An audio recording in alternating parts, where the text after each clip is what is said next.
Hi, I'm August March of Weekly Alibi. Thank you for joining us in our continuing series of presentations by Albuquerque mayoral candidates.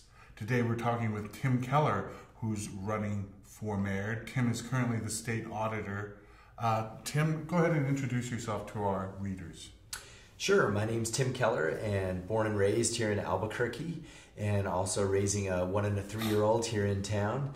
And for me, a couple of things about our city, it's a very strong and special place, and it's something that has even called me back when I was gone for a few years.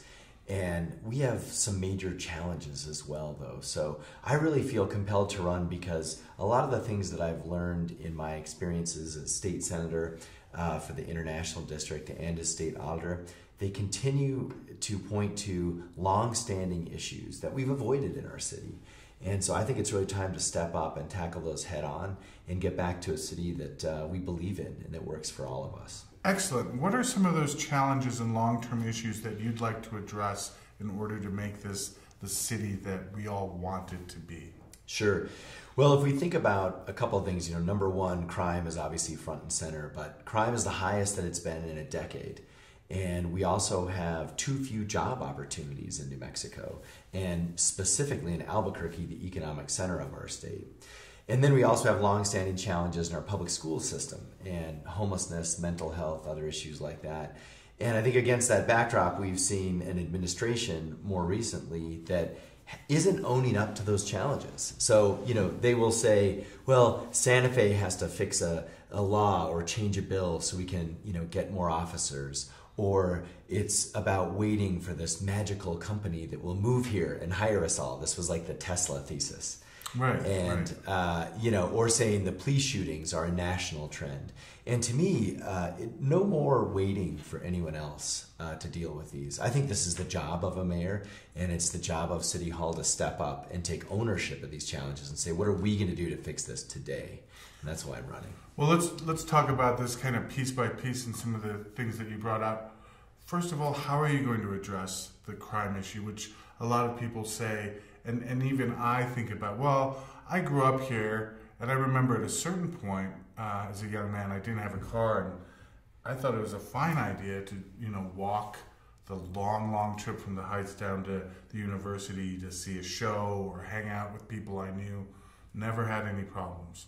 Obviously now that sort of activity is problematic, and there's a lot of street crime, a lot of kind of sketchy activities going on. Things are not how they were, obviously, 20 years ago. How are you going to address crime in the city, and what sort of solutions can you offer? Well, I think it is when you think back to when we were both kids here. I remember even I used to take the bus, the Louisiana bus, over into Central. Right. And I would either go to the state fairgrounds for the flea market or I would head west into Nob Hill to go to record stores. And things were never like they are now. And there's a couple of things. I think number one is, look, we've got to start by saying there has to be change at the top. And it's not personal. I've worked with, because of rape kits and other issues in the city that I've worked on as an auditor, I know a lot of the folks there and have interacted with them. It's not personal, but we need new leadership right away at APD. And that to me is just a starting place for someone who wants to bring a different vision to the city. The second thing is we've got to get folks there who believe in true community policing. And I used to see this when I was the senator in the international district. We knew our officers' names, we had their cell phone numbers, and we talked about the meth houses down the street, and we discussed who and where were dealing drugs and things like this and stealing cars. That was a community discussion, and that was core to actually transforming the international district. And we've really gotten away from that. But to do that, we also need adequate policing in terms of the number of officers on the street. And this is where we see, I think, a broad consensus that we've got to get back to 1,200 officers, if not more, right, which is about what we used to have when we were growing up. And now 400 short. I mean, I have to admit, there's not a huge police presence in the city anymore. And as far as community policing goes, yes, it's important. You should know the policeman by name or the policewoman. They should be someone who you interact with as a member of the community. And then, yes, you can have discussions about well, these neighbors up the street or this situation that's ongoing in this block of the neighborhood, and things build from that relationship that individual citizens have with the police community. Obviously, we can't do that if there's not enough officers, but how are we going to secure funding? What sort of plan is there to actually make this happen? And then once we change leadership, how is that going to encourage a return to community policing? Well, community policing is an ethos that goes throughout policies and procedures and also a value set. And it's about converting, moving away from a warrior mentality to a guardian mentality. And it's woven through even in the academy training curriculum and in the annual trainings for officers and things like that. And a lot of our officers are familiar with this because we used to be very good at it. So that's something that you have to drive at each level. But to your point about the shortage and the financial issue, one thing is we have this overtime situation where we're basically using our excess funds to pay the current officers to work more. And we also have this sheriff's fund idea where you essentially can buy policing. So neighborhoods that can afford it can buy this overtime. And that's completely wrong, I think. I understand why it exists, and if people are desperate, they want extra policing. But we are, by default, essentially privatizing parts of our police department for high-income communities that can afford it. So all of that speaks to the shortage. And to me, this is where the city's got to step up directly. This should be the number one priority for a new mayor and for a chief of police. And other cities have been down this road, so we can learn from them. There's cities that have gotten 300 officers in 300 days, and they basically use a professional headhunter model to go back out into Rio Rancho and the state police in Los Lunas and say, all those former APD officers that were very good, come back home. And often they live here still. And so the first thing is to get back a lot of those good officers that we've lost. And the second thing is, to the extent you need to go further, you cherry pick and you poach outstanding mid-level officers from other cities. And we can do that with one-time money, because usually it takes like a signing bonus or housing incentives and things like that. That's how other cities have been able to really scale up in the short term. And one-time money we have. We're building a penguin exhibit. We are building baseball fields out on 98th. These are all monies that could be used. And that money could be appropriated and dispersed to the police department. Is that what you're saying? Well, these are examples of when our city has prioritized something besides getting police officers. And I think it really puts it in clear vision in terms of the choices that have been made. When people say we don't have enough money, that is a myth. I mean, it's almost this myth of scarcity that has been with our community for a long time. If we can afford new baseball fields on 98th Street, we can afford one-time incentives to get officers to move here. Well, that's a really interesting point of view, the whole myth of scarcity in the city of Albuquerque, and how that's kind of been a recurring concept throughout the last 3 administrations, I want to say, have taken that as a means of saying, well, this is why we can't do that. Albuquerque's poor. We don't have any money. How do we change that around and start talking about things like economic development and more jobs? Because a lot of people I talk to say, well, the reason we have such high crime is because no one has jobs, and that contributes to endemic poverty, and that endemic poverty contributes to drug abuse, and that drug abuse contributes to property crime, and it becomes this long litany of problems that all kind of revolve around this idea, well, there's no money, so therefore all these problems are going to keep cropping up. That myth, as you articulated it, has been with us, I think, even going back to colonial times. I mean, it was really, I think in some ways, a method of control for those in power, actually, at least philosophically or psychologically. Now, today, and I've spent the better part of 3 years as our state auditor trying to debunk this myth. And we have all sorts of reports and things that sort of explain how this works and why it's a lot more complicated and in many ways not true.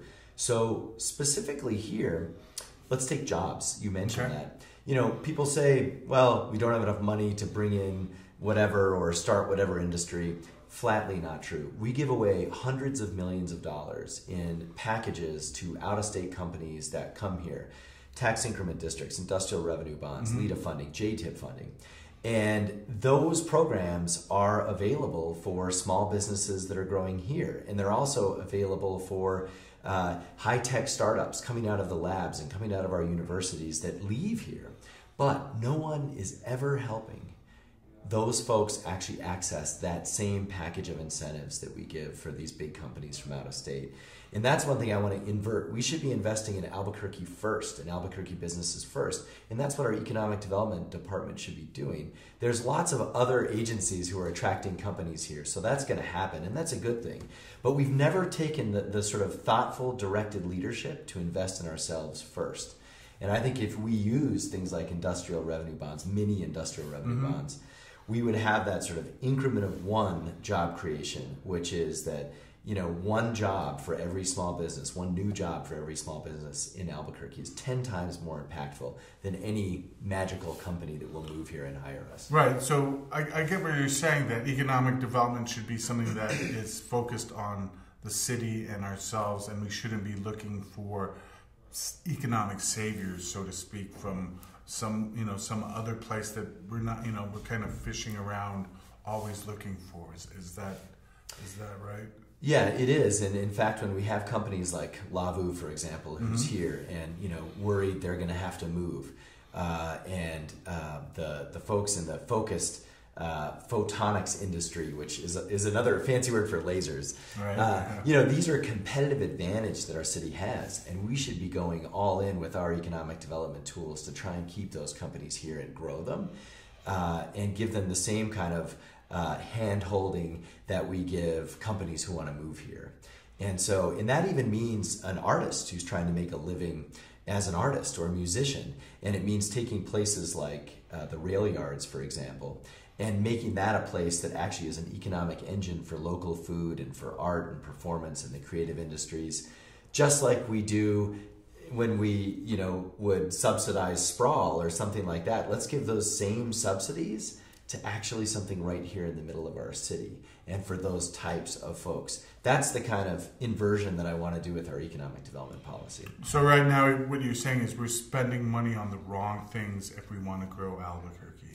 Absolutely, and I think it's part of this identity challenge that we've had, where we should look to ourselves first for answers to our challenges, for economic development, and stop trying to look elsewhere.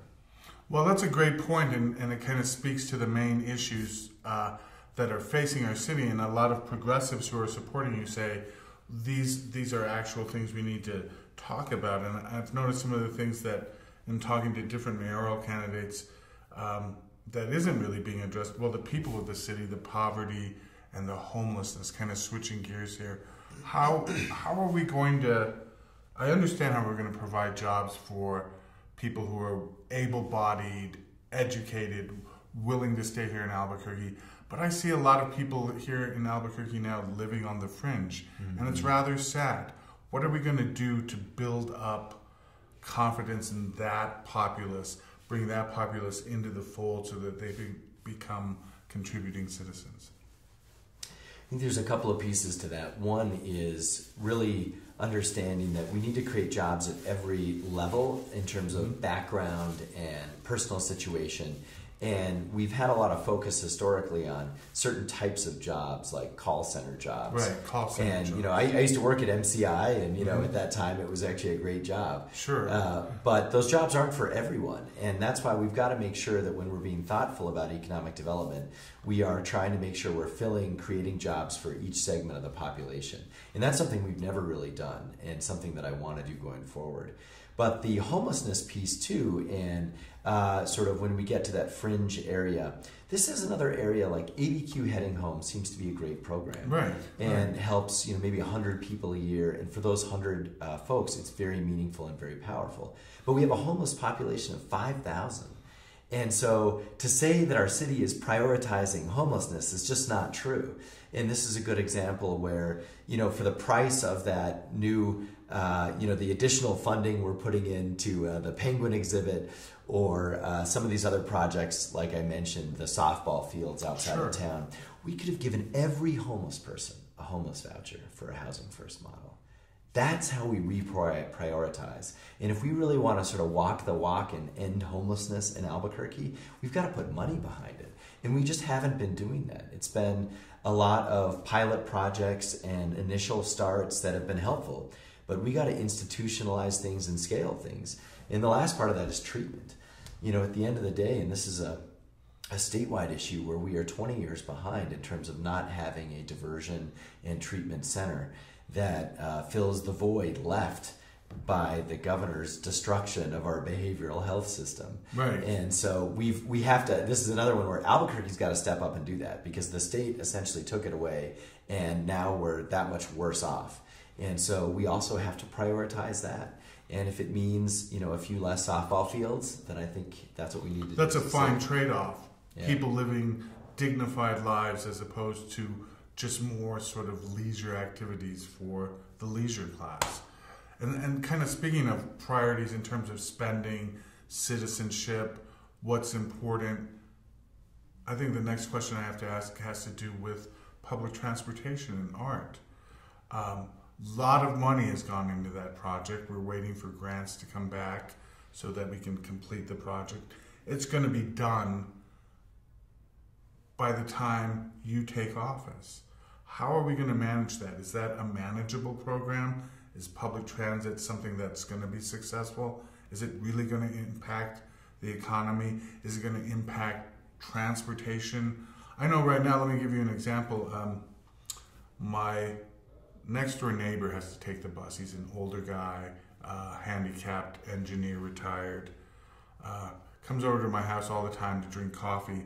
But he said one of the big problems he has is, I said, hey, do you need me to go cash your check with you? He's like, no, I took the bus over to the bank. But let me tell you, Rudy, there was a fight on the bus. And then there was an individual who was seriously ill and couldn't control himself. And it made me feel like very much like this is a difficult thing I have to do, to go to the bank on the city bus.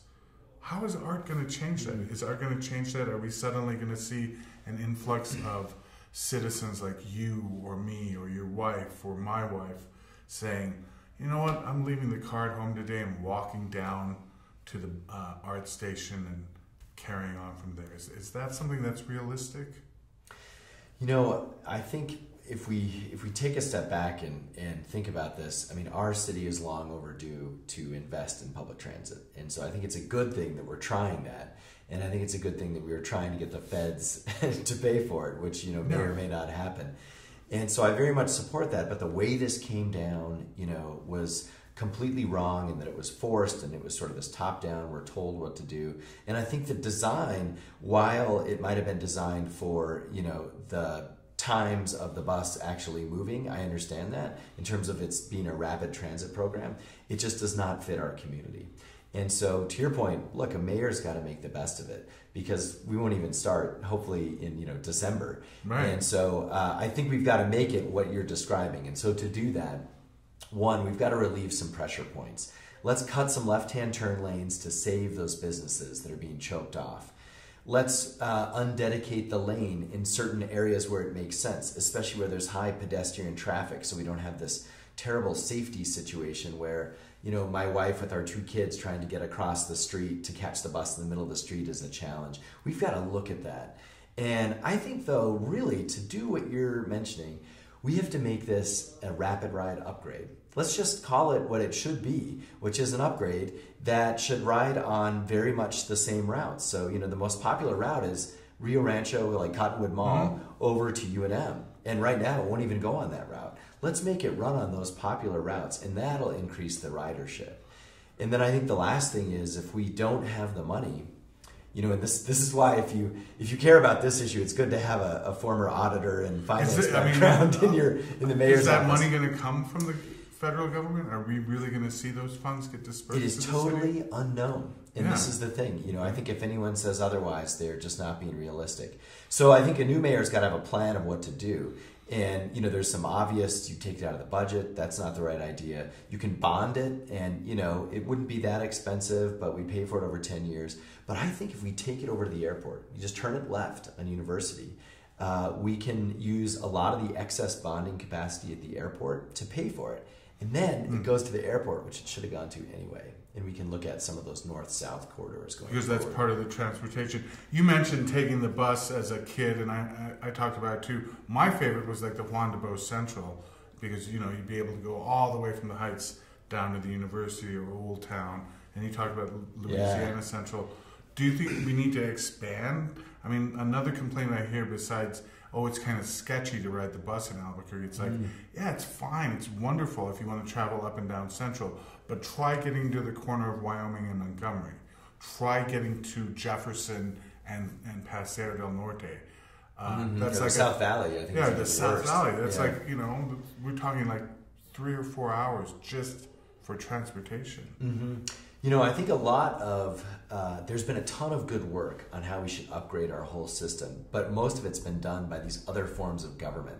So it's the county or Rio Metro or the Metropolitan Transportation District. There's half a dozen or so. And these are different sort of administrative groups. Yeah, or they're related to federal funding, and they're typically regional. They're not really tied to the city, and I think that's part of the challenge. I think this is a good example where the city can also step back and reach out to folks around us and say, okay, what is the best way we can put this transportation puzzle together so that it works all across the metro area? So it may or may not mean actually consolidating departments, but the point is let's at least agree on the routes and then apply for the funding together. Because there already was a push that was very well baked to have a university line that went from the airport all the way out to Ellison and then weaved over to the Cottonwood area. And so I think those are the kinds of things we've got to look at systematically and how we do that. And it's true. I mean, it was a couple of years ago, I was riding the bus quite a bit. And the connection, if you have to make one transfer, you're really in trouble. Because if you miss that one, loop, you're like there for an hour and a half. Yeah, because some of the north-south routes only run every hour, every 45 minutes. So, and even on the weekends too, we've talked, and even the ART could look at this because it is a bus. How about a cultural and recreation route on the weekends? Wow, I didn't even think of that. To the zoo, and sure, you can loop in the shopping at the malls and things like this, but even the Pueblo Cultural Center and back up to the airport in downtown and Nob Hill, that kind of loop, especially on the weekends, probably would be really helpful. And because luckily this is a bus, we actually might be able to do that with it. Oh, excellent.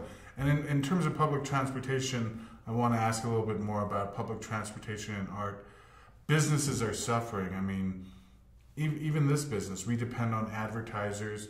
Our advertisers have been traditionally people on the Central Avenue route between Old Town and through the International District. We've seen a decline. They've seen a severe decline. How are we going to address the needs and essential wants of business owners who have been struggling for a few months, and that's something that's going to continue if they survive for another 5 to 6 months? What's going to happen after art is done? How are we going to reinvigorate people and get them to reinvest in not only taking public transportation, but patronizing the businesses now that are basically, they're not getting, no one's coming through the doors. Yeah. I think the best thing the city can do on that, I mentioned this kind of left-hand turn issue, and it's funny because people think about it in terms of their own experience driving. But if you're a business, this is totally different, right? This is the difference between 30% of your customer base and not. So that is not a kind of token change. If we actually can make sure that those businesses that are suffering because of that traffic situation, we can alleviate that by cutting in those left-hand turns, I think that's really going to help. And especially, you think about some of the ones even on West Central and things like that, it's a major issue for them. The second thing is, though, I think the city should lead the way here. And this is another issue I've been passionate about in all the different public positions that I've been able to hold, but it's about local procurement. And, I want to go through every single thing the city purchases and make sure that unless there is an exceptional reason, we are buying locally. And we can even have a lot of our communities that have been neglected for so long and the businesses that are there, including up and down Central. We can have that preference where we are saying, we are going to use a printing shop on Central, or for the next series of senior center or whatever meals, we're going to use them prepared by businesses on Central. And we can set up rotational programs so that, sort of everyone sort of gets to benefit from that. But being thoughtful and directive with how we spend our city dollars in our community, that's something we've gone far, far astray from. And we used to do it a lot. It was kind of a 1990s idea. But we should bring it back. Let's purchase from Main Street and let the government lead the way. Well, that's an amazing idea. And you're very thoughtful about the details in terms of reinvigorating the city. And that makes me think about some of the other issues that are maybe not happening so much on a local level, but are bleeding down to us from a national level. And of course, as someone who's represented the international district, you've had a lot of constituents and worked with a lot of individuals that are from immigrant families. Now we're facing some stuff going on the federal level, which is very un-immigrant friendly. What are we going to do about that? Albuquerque is not a sanctuary city, but we've had a long-standing relationship with immigrants in the city. We've depended and continue to depend on a variety of people from all over the world to come here, make this their home, and contribute to the city. Now there's a chance that federal funding could be withheld for people for governments that indulge in that sort of thing. How are you going to approach problems like that? I think the first piece that I would share is that our city should stand up for immigrant communities, and our mayor should. As you mentioned, given our 300-year plus history, this is core to who we are. And I think actually embracing that identity is also a competitive advantage. Even when I was growing up here, we were known as a city that demonstrated what it was like to have a vibrant multicultural society to the rest of the country. Yeah. And it was kind of a pride point, and I want to get back to that. And so to do that, we've got to stand up against the hate and the division and the rhetoric that's coming down from D.C. And I think we have to own every family in our city and stand up for them. And so I'll give you an example of this. We have now an Office of Immigrant and Refugee Affairs that is basically in the city of Albuquerque, but it's basically a press release. So there was grant funding that came from a foundation, and I think they're trying to hire. But it's not. You're saying it's not staffed, and there's actually nothing really going on with that. And this is a good example where we should have been out front saying we have this office, and also that office itself should be in the immigrant communities. It shouldn't be in City Hall, and it should be being run by immigrants and folks of color who are doing work in those communities, not by a bureaucrat in City Hall.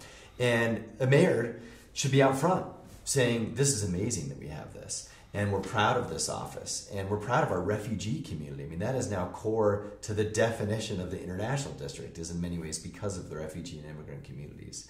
And so that's where I think it actually is going to be for us in the long term. If we do that right and we embrace that kind of cultural diversity and that history, it's going to make us a city that a lot of folks are proud of, and a lot of folks want to come and live in because of that. And I think we've seen everything in the opposite direction in terms of very tepid steps and, shying away from that. And I think that's, A, it's not right from a values perspective, and B, it's bad strategically. We should stand up and be exactly who we are and be proud of that. Do you think we're going to get a lot more sort of that kind of right-wing partisan conflict?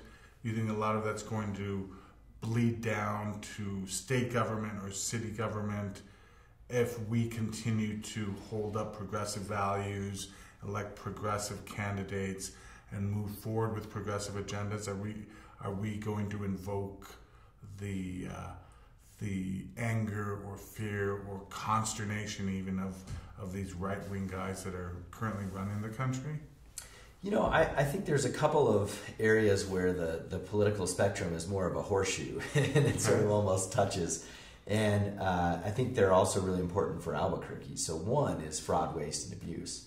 And I think if we have a mayor, and this is something I've always been committed to, who runs the city in the best way to use our tax dollars most appropriately without a lot of the historical leakage and waste and mismanagement that we've seen, I think folks in the camp you described really respect that. And that's why some of them actually even support me. Wow, no, that's a good point, because I think you noticed with this healthcare bill, people that we supposed were going to act a certain way acted on behalf of their constituents, and they realized that there's a certain respect to be gained by actually doing what needs to be done as in government, as opposed to doing what the party dictates. Mm-hmm. Absolutely. And that's something that even my track record in the legislature, I had more bipartisan sponsored bills, so my name and a Republican's name, than any other legislator. And that's hard to do because your party, both parties get mad at both people when they do that. So you're by default saying we're standing up for something that transcends any kind of party affiliation. But I think the other thing that's related is safety. So, if we take the International District, for example, this notion of community policing, the reason why that works is because everyone in the community feels safe and trusts the police. Yeah, exactly. I mean, I've said over and over, if you know someone in the police department and you develop a relationship and realize that they're all a bunch of human beings, they realize the same thing, and it starts this process where you're actually knitting together a community. And we need that even in the undocumented community, because dealing with the gang situation, which is very real, you have to have folks, whether they're documented or not, able to communicate with the police on that issue. And right now they may be afraid because of various different things, including politics, or maybe they're just, not sure that they can trust the local police, period. Sure, they're worried about deportation. I mean, it's a very real concern. And so with that, I mean, that is one of it's ironic, but when you explain it, a lot of people understand it. One of the reasons why crime has gone up is because people don't trust, undocumented folks don't trust talking to the police about a lot of the gang issues. And so therefore, to get crime back down, we have to restore that trust. And we can't do that unless we're stepping up for all the things I mentioned in terms of helping and standing with our immigrant communities. And there is a gang issue in this town. And, for years, I have to say I was a little, what's the word? I was a little hesitant to believe the intensity of that situation. And again, another friend of mine has a son, and he's at Wilson Middle School. He's in 8th grade this year, and he's going to be going to Highland next year. And my friend was over for lunch the other day, and he goes, there's like this blood and Crips thing going on at Wilson Middle School, and some of the kids will only wear red and some will wear blue, and my son is asking me about it, and what should I do? I was like, I had no idea. And I happened to go with him the other day. I was taking a walk around the neighborhood. He's like, hey, I'm driving my son over to school. You want to hop in and take a ride over there? I was like, okay, I'll check it out. I mean, he thinks I'm a reporter and stuff. I guess I am. So I went over there, and sure enough, it's like, wow, there's this whole group, and it's hard to tell if they're serious. It's hard to tell if they're undocumented kids or whether they're citizens. But yeah, there's this thing going on, and there's this showing off sort of stuff. And I said, did you make that aware to the principal? And he's like, yeah, he's like, we're trying to figure out something to do, but I'm not sure it's enough. Well, have you reported it to the police? He's like, yeah, but they say they don't get any support from people in the community, so they can't really do much.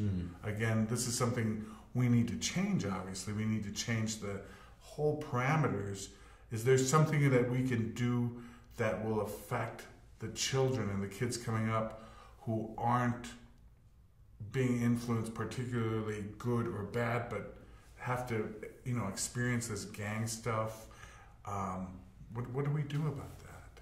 I mean, I'm concerned because it's like, well, these kids are getting exposed to something that's not very good, but are they going to get exposed to it anyway? Can we stop it? Do we need more education about gangs in the schools? And I guess this kind of, I'm definitely belaboring the point, but APS, what does APS have to do with this? How can we get them involved in things like this?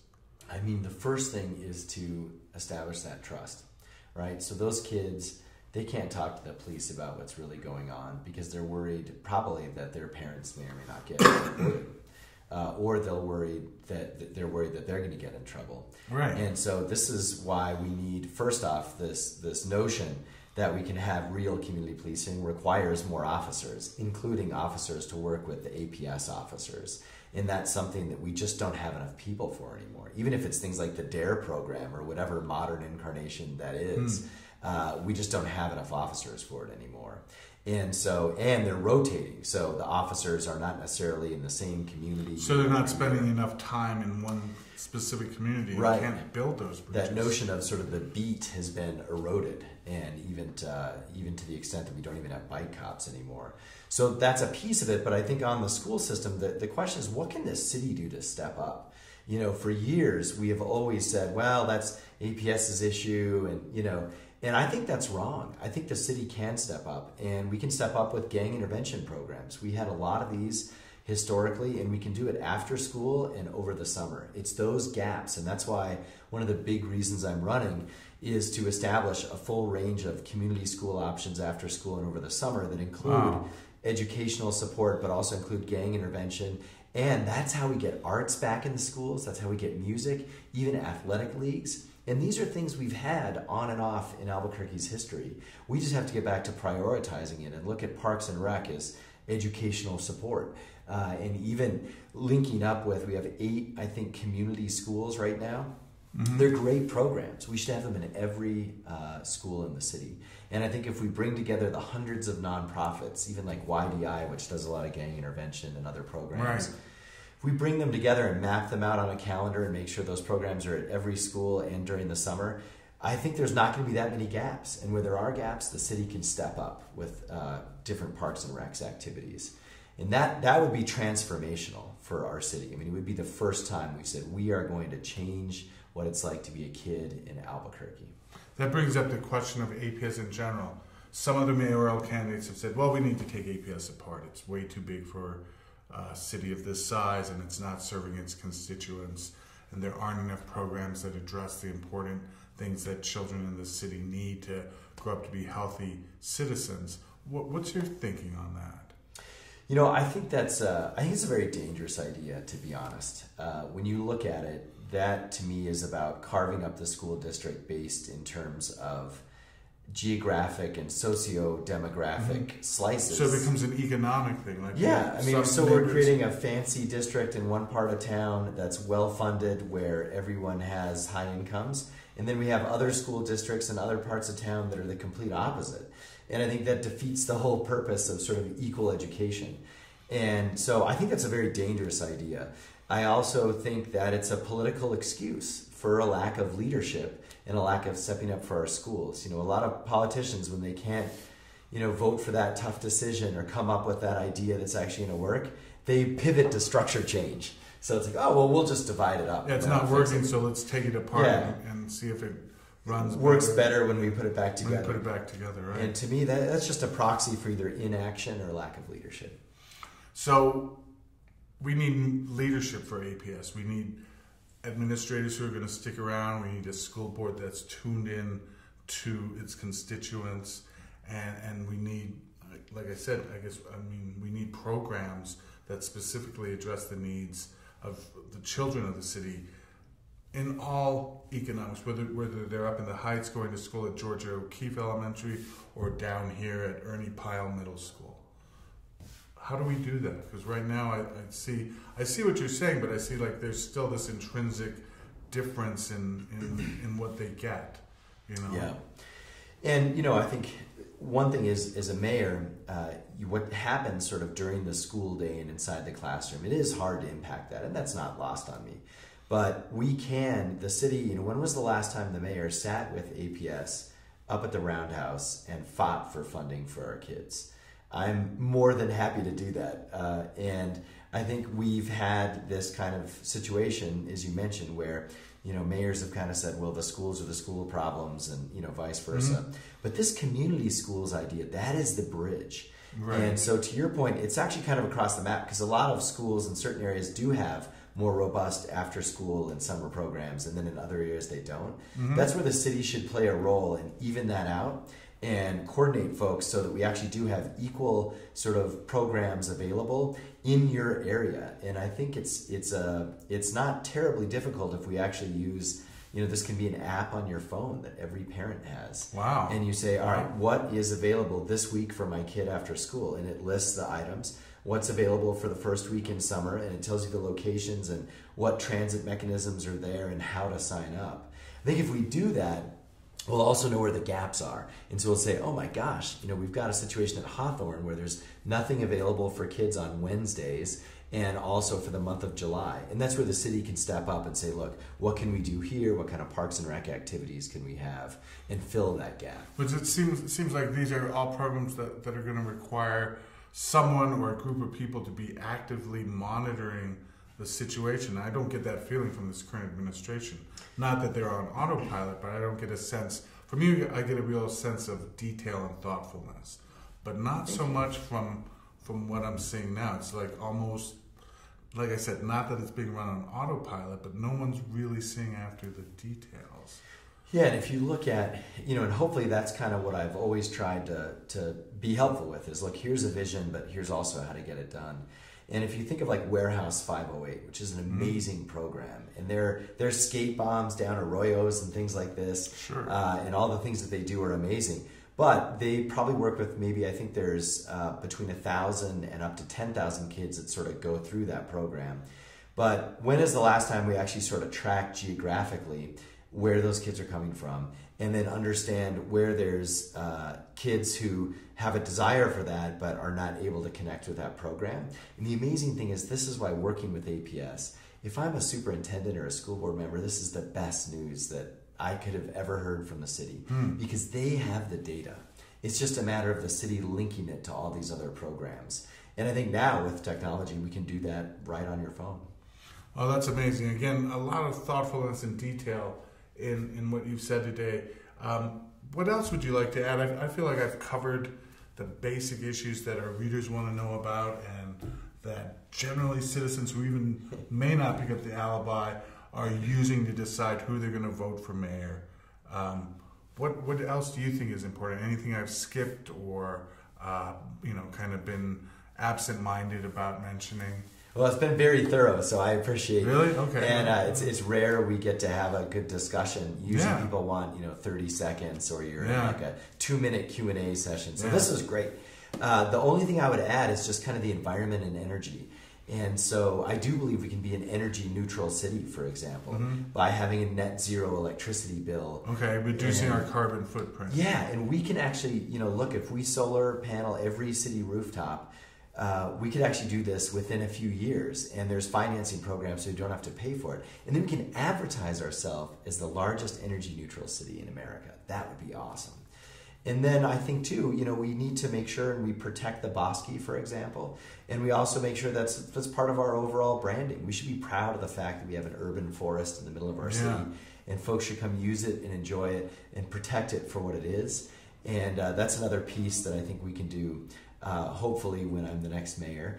And I believe too, we need more than a mayor, to be honest. We need really a new mission going forward, and we need a movement of folks who are going to care going forward about what our city is going to be in the future. And so hopefully this campaign will make that happen. And that's why I'm committed to public financing too. So I believe how we get there matters. And as of today, we're the only publicly financed campaign running, and I think that's an amazing thing. See, I didn't know that. I should have done a little research before I came in. So we've got a lot of people who are privately financing their own campaigns, or getting campaign financing from corporate donors or wealthy individuals. But you've actually qualified to have citizens provide you with that. Yeah, this is amazing. I mean, it's a dream come true, because I know what the other way to do things is. I mean, I've had to fundraise for Senate and for state auditor. That was a really hard one to fundraise for, by the way. Yeah. And so, it's a very necessary job. Yeah. Kind of, on the dry side, I think, for many citizens, they're like, well, what does the auditor do? Yeah. Looks at numbers all day.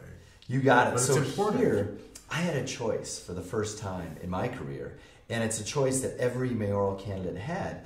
And the idea is, look, this is a great thing about Albuquerque. We can choose public financing. We can choose a path that is not about that big money system that is inherent, unfortunately, in American politics. And it was really hard to get. It was a daunting task, but we had to get $5,000 $5 donations, max $5,000 $5 without using online contributions. and we only had 6 weeks to do it. Wow. And that's why a lot of folks, try. It's very hard. And look, it's the good thing. Luckily, having been in office and having organized folks before in the community, I was able to do this. But it took 100 house parties in 6 weeks. 100. I mean, I didn't tuck my kids into bed for 6 weeks. Like, it was so intense, but we got it done. And now the rest of the campaign can be about a vision for the city, a shared vision that is literally based on community support instead of based on fundraising and big money politics. Wow, excellent. I didn't even think about that, but you're right. I guess going to house parties and meeting with individuals who support you and want to, provide you with, $5 beats the heck out of sitting through some luncheon with a bunch of corporate donors who may have millions, but also expect you to follow their political line of reasoning in order to have access to that kind of money. And so now, hopefully, too, even the ideas that I shared with you, almost all of them came from discussions that I've had. With constituents or potential constituents. And from all walks of life and all over town. We have a map with dots from where everyone, gave us $5. And it's amazing. It's like all over the city, and it just shows, this is, I think, what's good about public financing. It forces you to be beholden to a community. Right. And that's what we all thought democracy and elections are supposed to be about. That's kind of like the ideal. That's what we want from participation in a democracy or a republic. Mm-hmm. We want our politicians, and again, that was, luckily that's kind of been the way things are going. Constituents, even those who voted Republican, are saying, "Hey, Congressman, I'm going to your town hall meeting, and you got to listen to me." Yeah, and in this process, we didn't really kind of survey who was new in the process and who wasn't, but I could tell from talking to folks that in any given event, or even for our total volunteer base and things like this, there were hundreds who've never been involved in politics before, and that's awesome. That is the one good thing about what's happening in our country, is people are understanding that the way to make a difference now is to actually fight locally. Right. Fight for what you believe in. Start at the grassroots level. Yeah, and that's what our campaign's all about. Excellent. Well, thank you so much. Thank you so much. I really appreciate it. It was an awesome interview. Absolutely awesome.